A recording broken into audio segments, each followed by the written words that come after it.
Hi friends, I'm Jess. This is Jack. We have stopped by for a few minutes today just to give you some thoughts on the feedback that I got from my video last week. Oops, Jack, that's indecent, young man. About my last visit to my family. So I wanted to respond to some of the comments. There were a few questions that I didn't want to leave for too long, and then I really wanted to share about how nervous I am about making the next video. So get comfy for a few minutes, grab a cup of tea, and we're gonna have a natter.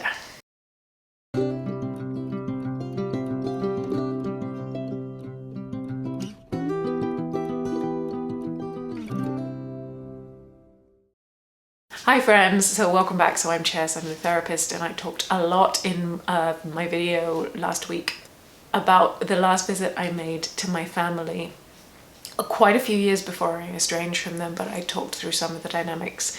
And I'm just going to start actually off by saying I'm actually quite blown away by the response. Personal videos where I actually talk about my experience with my family, I find very hard to make for several reasons. It's actually taken me a really long time to understand what happened and really to find the words to try and explain what I think is happening, or to even get perspective on, as to certain events that I didn't really think about, or I dismissed, or were normal for me, but then I look back on it and go, what was that about? So it's definitely a part of my process. It's also hard, it's very vulnerable, and I have a lot of voices in my head that are very critical about this.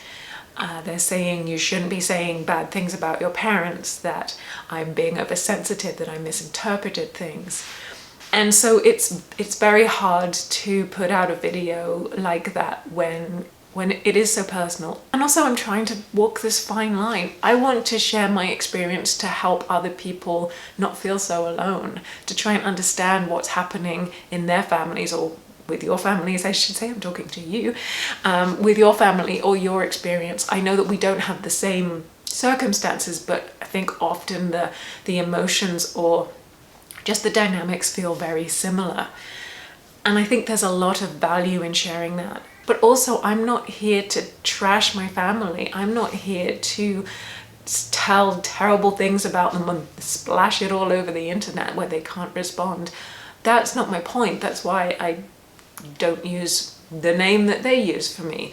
That's why I don't give all those personal details, because that's not my point. I understand that there are reasons why they do what they do. I understand these family dynamics, but I also don't think that they're an excuse.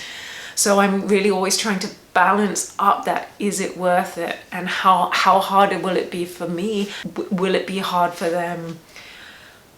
It's a very gray area. And so first of all, I just wanted to say thank you from the bottom of my heart for just the overwhelming support that you gave me. I wish I could go through every single kind comment and say thank you. And so genuinely, the reason I make these videos is a little bit selfish. It's because they're actually helping me to heal. Every time I shine a light on something that I feel vulnerable and scared about, when someone comes back and says, actually, it's not you, it's them, and there's a different way, and we get it, and we see you, it kind of knits up a little bit of the hole that unfortunately my family dynamic has created. And so thank you all so much, and I just want you to know that it's a mutual thing. If I'm helping you, then know that you're helping me as well. And I'm sorry if I don't always get to personally say that. That said, I do want to talk to some specific questions and comments I got on the video, and I also want to update you just on the next part. So I am overwhelmed by the kindness, but of course there's always gonna be those people that are just mean, and that people are basically going to push the buttons that my family would have pushed by saying I was the problem, that I was being too sensitive, or this was a comment that actually I deleted. So I can't post it up here, but it was a, oh, woe is me, you're having a pity party, you're the narcissist, Jess. You know, it's interesting. I thought that before I posted the video that was going to crush me, and it's really interesting, and I'm so proud of myself that it didn't. I actually did delete that comment because it was not nice, and it was starting to get a bit personal, and I didn't think that it added to the conversation, and as much as I can get past it, I don't also need to open my life up to that much negativity. So that one's gone. But there, I did say this comment, which was that basically that I went to see my parents with a bad attitude, and so I got what I deserved. I got what I deserved. You know, and I just think that comment is such a perfect example of something that my parents and my family would say, that it's my fault. I think there was another one that I had moved away, so therefore I had somehow brought all that on myself. And so for me, that's such a classic manipulation and twisting that, oh, I'm gonna make it your fault. I was mean to you because of something you did. And friends, just for the record, you know this, I know this, but I don't know if these commenters know this, but there is no excuse. Someone else's bad behavior is not an excuse for you to be abusive towards them or to, in turn, act badly yourself. You're responsible for your behavior, they're responsible for theirs. If they thought that I was being mean and had a bad attitude, why didn't they sit me down and talk about it? But no, that's not how it works. And also, I spent the whole week trying to be the daughter that they wanted. I'd spent my whole life trying to do that.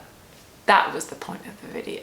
And I had a few people asking, where was your sister? Especially around the pub incident. What was she? What did she think of this? And maybe what about your brother-in-law? But to come back to the episode in the pub, the event, the speech, yes, Chess is not as bad as we think she is, or whatever that comment was all about. She's pretty awful, but maybe not as bad as we thought. Anyway, the background that I hadn't mentioned that led up to my dad's speech was that, so we're in a British pub, right?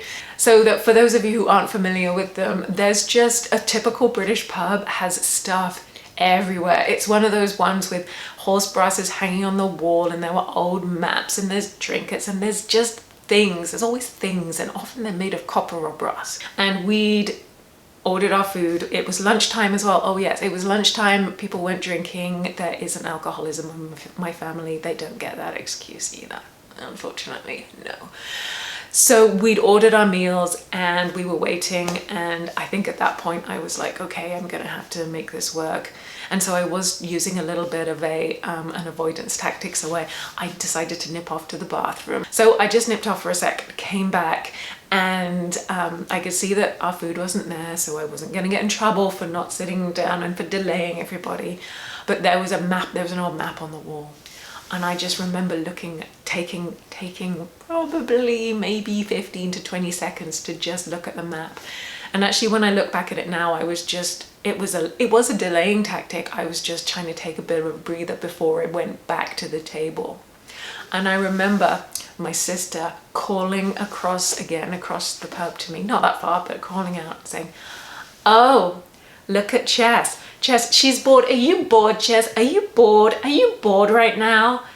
And I was just standing there thinking, oh, don't rise to it, Chess, don't rise.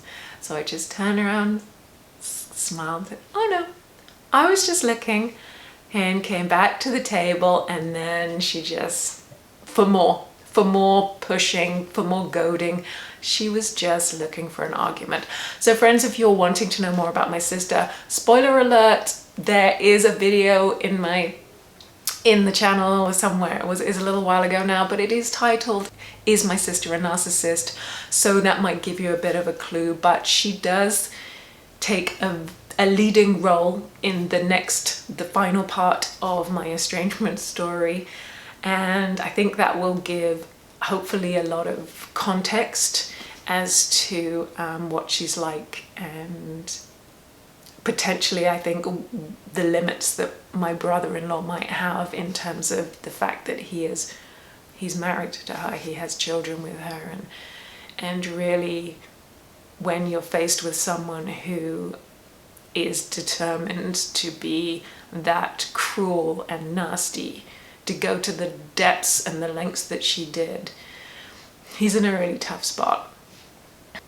I also wanted just to take a minute for a comment that says something like, well, you're allowing your parents to treat you like that, and why didn't you just stand up from the table and walk out with your head held high? And that's actually a really interesting kind of comment that I need to think about and do another video on. But the answer to the second part is, why didn't I just stand up and walk out? Well, I would say there are a couple of reasons. Because first of all, I knew that was going to get me so much backlash. When you're dealing with people who have such controlling and such difficult ways, then anything that you do, anything that I would have done in that situation, which was basically not grinning and bearing it, would have been seen as some kind of aggression, some kind of problem, and it would just have made matters worse.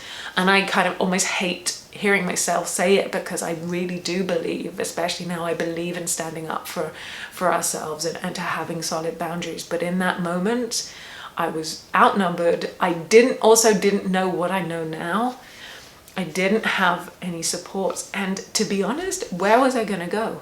I was staying with them. I had no transportation. I was reliant on them to basically do things like get me back to at least some kind of, well, I guess I could have, I don't know, hitched to public transport to get back to an airport to get home. But I was staying with them. I was on some level under their control. And I think that is something that is really important to think about when we think about children that grow up in these families. Those dynamics were still present and there for me. I did not have that many options. That is what coercive control is like. That is what it is like growing up in narcissistic types of families.